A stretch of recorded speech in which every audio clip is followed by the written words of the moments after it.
Wada YouTube, c'est Daz, j'espère que vous allez tous bien. Bah moi ça va. On est le 3 mai, j'ai mis juin, non c'est nul. Alors regardez, on va le faire en direct. On est le 3 mai, voilà, c'est beaucoup mieux. Je coupe pas au montage, que je trouve ça rigolo, c'est spontané. Hop, il fait très très beau ici en tout cas, donc ça, bon début de semaine, c'est parfait. Donc voilà, encore une fois, je voulais vous remercier, encore une fois non, parce que c'est la première fois, sur vos retours nombreux dans ma dernière vidéo où je vous avais demandé de jouer dans les commentaires, de me laisser un film que je devais regarder impérativement, et je vous ferai la critique plus tard. Il y a eu pas mal de réponses, c'est très bien. Malheureusement, les trois quarts des films, je les ai déjà vus, mais j'ai réussi à en sélectionner quelques-uns. Je ne fais pas encore de tirage au sort, ça aura lieu dans le mois, vous verrez, à un moment la vidéo va popper, mais en tout cas merci. La vidéo existe toujours, donc n'hésitez pas à la partager. Si vous avez d'autres films en tête, revenez, mettez les commentaires, ça alimente le truc, et moi c'est ça qui me plaît. Vous avez vu, j'ai répondu à tous les commentaires, c'est ça que j'adore faire. Du coup, nouvelle semaine de Daz, la première du mois de mai. On va parler de quoi cette semaine? On va parler d'un film assez ancien, de 1993, L'Impasse, aka Carlitos Way en anglais. C'est un pote sur le serveur Discord d'Elogi qui se reconnaîtra, qui m'a fait découvrir le film et qui m'a donné envie de le voir, et donc je l'ai vu avec le grand Al Pacino, voilà, donc on va en parler. On va parler aussi du nouveau film de Netflix, science-fiction dans l'espace, qui s'appelle Stowaway, le passager numéro 4. Et enfin, Les 7 de Chicago, un film aussi sur Netflix d'Aaron Sorkin, qui est un célèbre scénariste. Et puis bah voilà, sans plus attendre, comme d'habitude, le petit clap, le générique, on se retrouve tout de suite. Allez.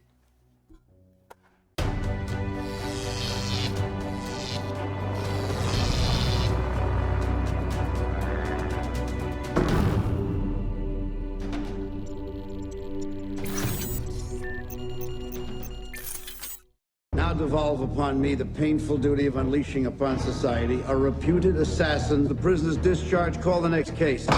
You Carlito Brigante, man. You a legend. He's one of us. Puts money in everybody's pocket big time. He was big. Just a tough guy.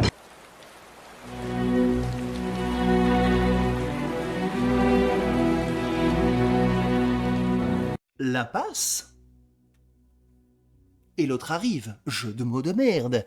Et oui, donc L'Impasse, Carlitos Way, film de 1993 de l'ami Brian De Palma, qui m'a été conseillé par Axe de Hello Geek.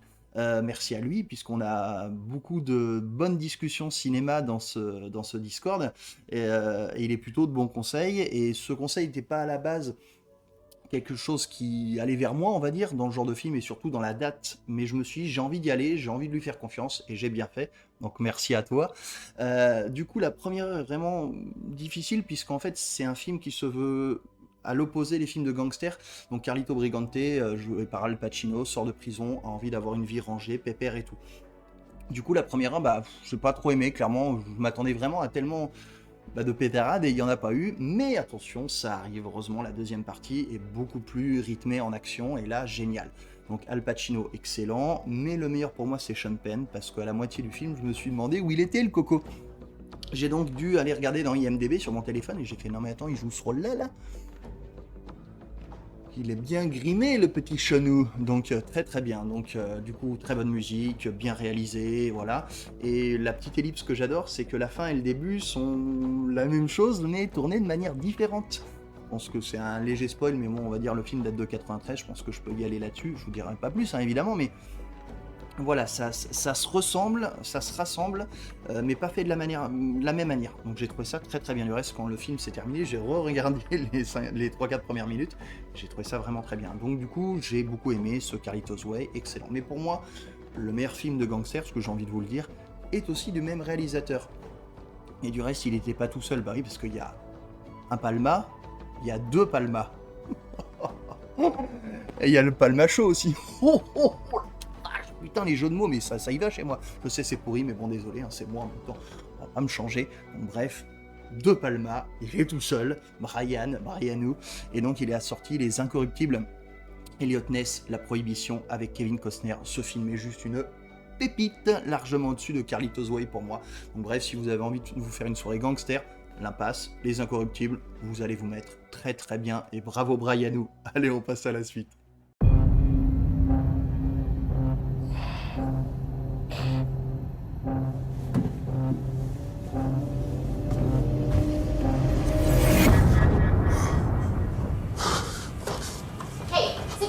Did we take off? No, hey, sit down. We take off? Sit down or you're gonna pass out. Commander! Take off. Commander! Take off.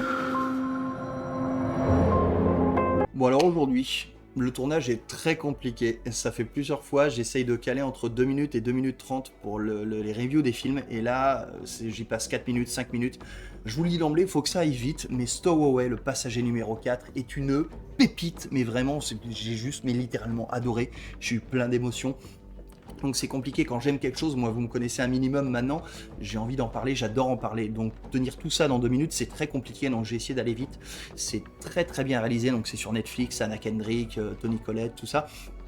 C'est un film plutôt intimiste, attention à pas à mettre dans les interstellaires, etc. Ça se rapproche plutôt de Gravité en termes de rythme. Et bref, moi j'aime pas mettre les films dans les cases, c'est des films totalement différents. Mais en tout cas j'ai vécu une émotion énorme avec ce film. Déjà, ok, ça part d'un pitch scientifique que je trouve amené un peu de manière idiote.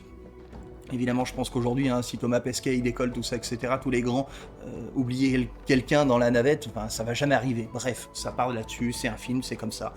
Maintenant, ils vont vers Mars. Il y a des ressources et des vivres pour 3 personnes, mais ils sont 4. Donc comment ils vont faire? Voilà, c'est un dilemme clairement psychologique.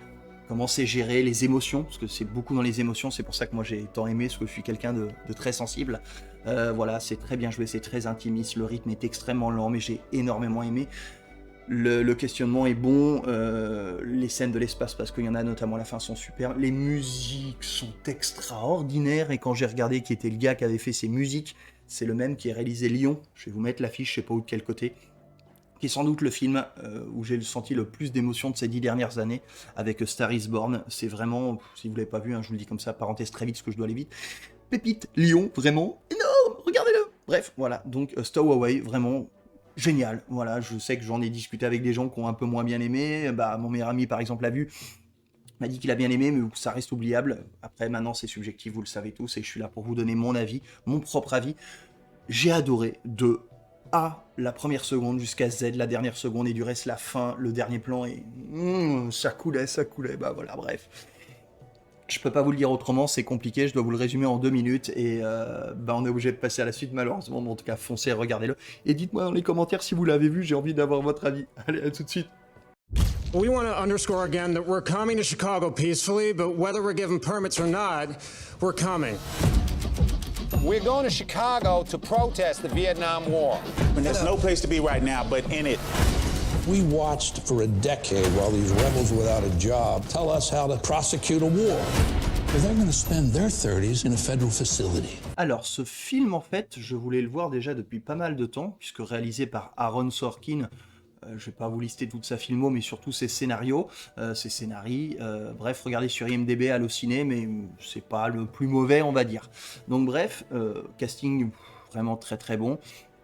J'avais envie de le regarder depuis longtemps, mais ce qui me freinait, c'est que c'est un film historique et je suis pas très fan à la base. Donc c'est la Convention démocrate, je crois en 1968, si mes souvenirs sont bons, sous fond de guerre du Vietnam. Il y a eu des affrontements entre les policiers et les manifestants. Et 7 de ces manifestants, un peu les leaders on va dire, sont jugés. Malheureusement le film, 99% se passe dans le tribunal on va dire, et il y a beaucoup de jargon etc. Donc j'ai été un peu lâché par rapport à ça, mais j'ai décidé d'aller au bout, j'ai bien fait, puisque la fin est vraiment très très bonne, il y a des émotions, les acteurs jouent tous bien. Sacha Baron Cohen en tête, qui d'habitude je déteste, parce que Borat, tout ça c'est clairement pas mon genre de truc. Et là, il essaye toujours de faire l'idiot comme d'habitude, mais l'idiot vraiment dans son rôle, excellent. Mark Rylance, encore une fois, est juste extraordinaire. Juste qu'il a des cheveux, ça fait bizarre, mais voilà, génial. Le juge exécrable. Eddie Redmayne, que j'aime beaucoup, comme d'habitude, même si on le voit peu. Donc voilà, donc le film, on va dire cinématographiquement parlant, est très très bon. Voilà, bonne musique, bon plan. Il y a même un moment des images de l'époque, donc en noir et blanc, donc un peu documentaire. Enfin bref, le film est très très bien fait, c'est carré, c'est propre. Sauf que moi j'ai pas été emballé, parce que déjà la période voilà, me plaît pas forcément. Et puis surtout, comme je vous dis, on passe beaucoup de temps dans le tribunal, avec du jargon, enfin...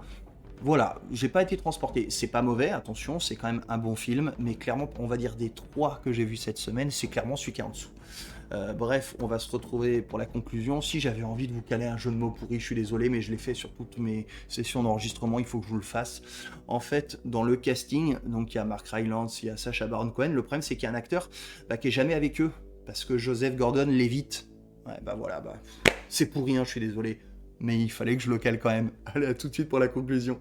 Alors, je pense que cette conclusion ne va pas être très très longue puisque j'ai tout dit ce que j'avais à dire à chaque fois. Merci encore une fois de votre fidélité. Les vidéos font de plus en plus de vues, donc je suis content. C'est le but, de vous divertir. Je m'éclate.